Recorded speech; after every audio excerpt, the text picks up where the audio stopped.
दिनांक 2 मे 2026 रोजी आपलं श्रेया गार्डन या ठिकाणी एक साखरपुड्याचा कार्यक्रम होता। त्या कार्यक्रमामध्ये एक चोरी झाली होती सोन्याची। साधारणतः त्यांनी एक 16.5 तोळे सोनं अशी एक आपल्याला तक्रार प्राप्त झालेली। त्यानुसार गुन्हा दाखल झाल्यानंतर त्यातील काही तांत्रिक CCTV फुटेज व तांत्रिक विश्लेषण केल्यानंतर असं लक्षात आलं की ते जे चोरी करणारी जी टोळी आहे ती मध्य प्रदेश इथली जी टोळी आहे।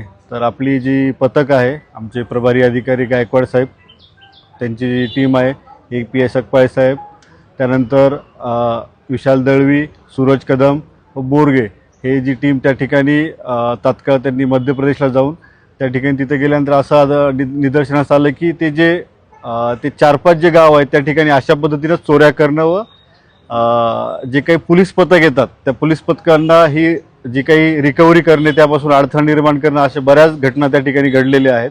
अशा म्हणजे खूप रिस्क असताना सुद्धा आमचे जे पथक आहे त्यांनी त्या ठिकाणी कोम्बिंग ऑपरेशन राबवलं।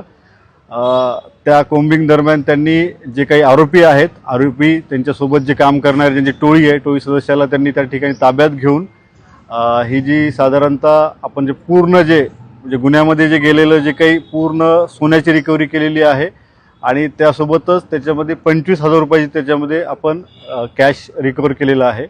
आणि जे फिर्यादीने जे दिलेलं आहे ते सर्व आपण त्या ठिकाणी आणि मला वाटते की असं पहिल्यांदाच झालेलं आहे की त्या ठिकाणी जाऊन असं कोम्बिंग करून कोतवाली पोलीस स्टेशनने त्या ठिकाणी पूर्णपणे आपलं जे चोरीस गेलेलं मुद्देमाल रिकव्हर केलेलं आहे। मी आमचे जे प्रभारी अधिकारी आहे संभाजी गायकवाड साहेब आहेत, त्यांचे आपले सकपाळे साहेब आहेत, पाटील साहेब आहेत, तसेच आपले आमचे DBचे अंमलदार आहेत, विशेष करून विशाल दळवी असेल, आमचे बोरगे दादा असतील, तसेच सूरज कदम असतील, यांचं मी अभिनंदन व्यक्त करतो की अशा पद्धतीनं काम केल्यानंतर जे काही सामान्य नागरिक आहेत, विशेष करून ज्यांचं साधारणतः 16.5 तोळे म्हणजे आजच्या 25 ते 30 लाख रुपयाचा तो एवज आहे, त्यांच्या जीवनाची किंवा जीवनभर त्यांनी जी कमाई केलेली ती कमाई त्यांना दिलेली आहे। खूप चांगलं काम केलेलं आहे। मी सर्व पथकाचं अभिनंदन व्यक्त करतो। माहिती, विश्लेषण, सत्य पाहत रहा न्यूज अहिल्यानगर 24 तास।